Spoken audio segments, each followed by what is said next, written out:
Prezident maslahat geçirdi. Alawaýyň heykeline täzeden garaldy. Oba hojalygy we ýylydışa üntü çekdi. 25-nji noýabrda Türkmenistanyň prezidenti Gurbanuly Berdimuhammedow Aşgabatyň hemde vilayatlaryň häkimleriniň gatnaşmagyny video şekilli iş maslahatyny geçirdi. Bu barada TDH habar berýär. Maslahatyň gün tertibine beýleki meseleleri bilen bir hatarda Aşgabatda dikiljek heykeliň täze taslamasy, paýtagtda we vilayatlarda ýylydyşyň gözegçiligi hemde oba hojalyk meseleleri girdilipdir. Paýtagtyň häkimi Şahmuhammed Durdulyýew ýakyny prezidentiň dikkatyna hödürlenen türkmen alawaýynyň heykeliniň täzeden işlenen görnüşini görkezdi. Türkmen mediasyndan ma'lum bolşuna görä 15 metrlik heykeliň soňky görnüşiniň öňküsinden tapawdy. Itiň heykeliniň aşagynaky götörtmäniň ýüzüne türkmen alawaýy diýilip ýazylypdyr. Şeýle-de ozal ak reňkde meýilleşdirilen götörtmä çägesi renk çaýlypdyr. Türkmenistanyň ahal teke bedewleri bilen bir hatarda alawaýy itlerini milli buýsanç hökmüne garalýar. Finçilerin aýtmagyna görä Türkmen prezidenti olaryň wagt edilmegi ugruna tagalla edýär.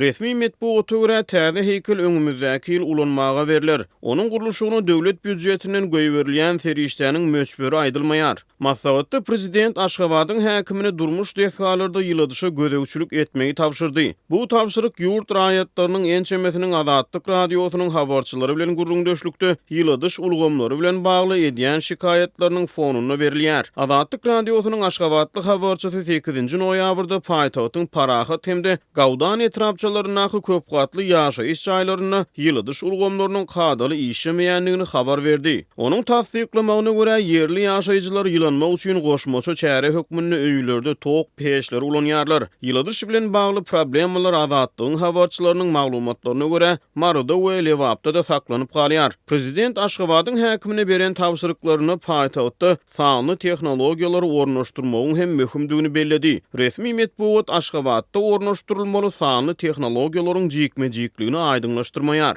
Prezident vilayet häkimlerini oba hojalyk işlerini kada laýyk geçirmegi meýdanlardan galan pagtany ýygnap almak işlerini çaltlandyrmagy tapşyrypdyr. Bu tapşyryk Türkmenistanyň büdjet işgärleriniň pagty ýygmaga mejbur edilýändigi barada goşan soňky habarlaryň fonuna berilýär.